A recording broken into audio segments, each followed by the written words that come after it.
Hello everyone, कैसे आप सभी लोग। राधे राधे आप सभी को। मैं हिंदी साहित्य का इतिहास बाय पार्वती ठाकुर। आज हम पढ़ने वाले हैं। हमने पढ़ा था आदिकाल का वर्गीकरण। इसमें से हमने इम्पोर्टेंट्स जो ग्रंथ लिए थे वो लिए थे। जैसे इससे पहले वाले पृष्ठ में हमने क्या, इससे पहले वाले जो पढ़ा था हमने लिया रासो साहित्य पढ़ा था। तो आज हमने रासो साहित्य में पृथ्वीराज रासो, इसको आज देखने वाले हैं। इसके रचनाकार कौन है और मतलब इनके बारे में और कौन कौन से रासो साहित्य में आते हैं। ठीक है, फिर फर्स्ट हमने लिया है पृथ्वीराज रासो। पृथ्वीराज रासो के रचनाकार कौन है? चंद्रवदाई है। चंद्रवदाई पृथ्वीराज चौहान के दरबारी कवि थे। शिव सिंह सरोज ग्रंथ में चंद्रवदाई को छप्पू का राजा कहा गया है। चंद्रवदाई हिंदी के प्रथम महाकवि माने जाते हैं। आचार्य रामचंद्र शुक्ल के अनुसार चंद्रवदाई को दिल्ली नरेश पृथ्वीराज चौहान का सामंत राजकवि माना जाता है। ठीक है, इसके पूर्वज की भूमि कहाँ है? पंजाब थी। और वहाँ क्या पंजाब थी, जहाँ लाहौर में इनका जन्म स्थान था।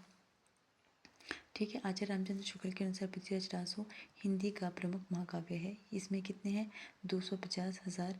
इसमें 250,000 छंदों का एक बड़ा ग्रंथ है, जिसमें 69 सर्ग और सम्यक खंड या अध्याय कह सकते हैं आप। इसमें से चंद्रवदाई और पृथ्वीराज का जन्म एक ही दिन एक ही समय हुआ था। दोनों ने एक ही दिन क्या किया था? संसार को छोड़ा था। चंद्रवदाई के 4 पुत्र थे। चतुर्पुत्र का नाम जलहन या जलहन था। जिस पृथ्वीराज को मोहम्मद गौरी बंदी बनाकर अपने देश ले जा रहा था, उस समय चंद्रवदाई भी महाराज के साथ गए थे तथा अपने पुत्र जलहन या जलहन को पृथ्वीराज रासो सौंप गए थे। यह युक्ति प्रसिद्ध है, मतलब जो है ना, इन्होंने एक लिखा हुआ पुस्तक जलहन हथ दे चली गजा नृप काहे।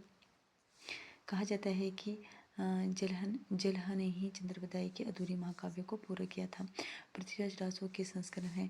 इस महाकाव्य के 4 संस्करण है। वेरी इंपॉर्टेंट है। कितने संस्करण है? पृथ्वीराज रासो के 4 संस्करण है। तो संस्करण कौन कौन से हम देख लेते हैं। ठीक है, प्रथम संस्करण में देखते हैं कि यह सबसे बड़ा संस्करण है, जिसका प्रकाशन नागरी विचारी सभा काशी से हुआ तथा हस्तलिखित प्रवृत्तियाँ उदयपुर से संग्रहालय में सुरक्षित है। आज भी कहाँ है? उदयपुर के संग्रहालय में। ठीक है, सभा में इसकी जो हुई थी 1500 कितना हुआ 85 में प्रकाशित किया गया था।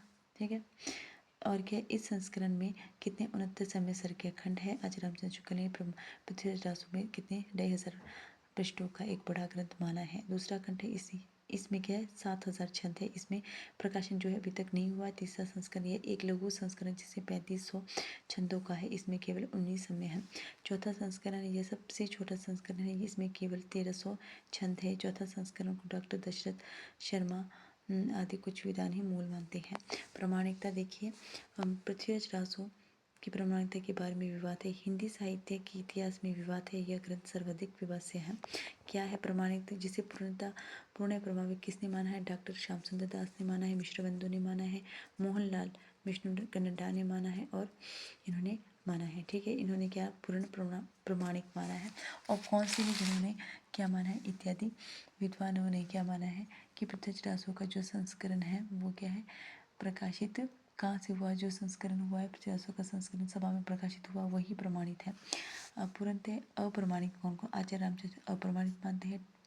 डॉक्टर बुल्लर, गौरी शंकर हरि चंद्र जो, मुंशी देवी प्रसाद, कवि राजा श्यामल दास आदि विद्वानों ने पृथ्वीराज रासो को अप्रमाणित माना है। पृथ्वीराज रासो को जो सर्वप्रथम अप्रमाणित डॉक्टर बुल्लर ने घोषित किया है। जैनाकृत पृथ्वीराज विजय ग्रंथ के आधार पर ही बुल्लर ने पृथ्वीराज रासो को ही जाले घोषित किया है। अर्थ प्रमाणिक किसने माना है? आचार्य हजारी प्रसाद द्विवेदी, डॉक्टर सुनीति कुमार चटर्जी, डॉक्टर बुल्लर ने पृथ्वीराज रासो आदि अर्ध प्रमाणिक मानते हैं। मुनिजन विजय ने माना है। मुनिजन ने क्या माना है? अर्थ प्रमाणिकता माना है। हम पढ़ने आचार्य हजारी प्रसाद की कहानी। ठीक है, आचार्य हजारी प्रसाद द्विवेदी के अनुसार पृथ्वीराज रासो को उन्होंने क्या शुकी संवाद के रूप में माना है। पृथ्वीराज रासो के 2 प्रमुख ग्रंथ है, श्रृंगार और वीर। आदिकाल का जो प्रमुख रस है वो क्या है? वीर रस है। वेरी इंपॉर्टेंट है। ठीक है, भाषा है ब्रज मिश्रित राजस्थानी या डिंगल। डिंगल भाषा क्या होती है? ये डिंगल भाषा ये है ब्रज मिश्रित राजस्थानी क्या है? डिंगल भाषा। ठीक है, नोट डॉक्टर नागेंद्र की पुस्तक के अनुसार इनकी भाषा के संबंध में विधान रहा है। वस्तुतः यह काव्य पिंगल शैली में लिखा गया है, जो ब्रज भाषा का रूप था, जिसमें राजस्थानी या बोलियों का मिश्रण है। ठीक है, पिंगल में किसका? राजस्थानी बोलियों का बोल है। कयामस व्रत खंड है। यह पृथ्वीराज रासो से संबंधित है। रासो के एक खंड कयामस व्रत या कयामस व्रत से इसमें नोट देखिए, पृथ्वीराज विजय, यह ग्रंथ पृथ्वीराज की राज्यसभा के जो एक कश्मीरी कवि थे जैनक ने संस्कृत में लिखा है। ठीक है, अब देखते हैं रासो साहित्य। रासो साहित्य में क्या आता है, हमने लिया है इम्पोर्टेंट्स लिखा है। परमाल रासो, रचनाकार कौन है, जगनीक है। जगनीक क्या है, महोबा के राजा परमधीत के आश्रम में थे और उत्तर प्रदेश में आला के नाम से जो काव्य प्रचलित वही परमाल रासो के मूल का विकसित का रूप माना जाता है।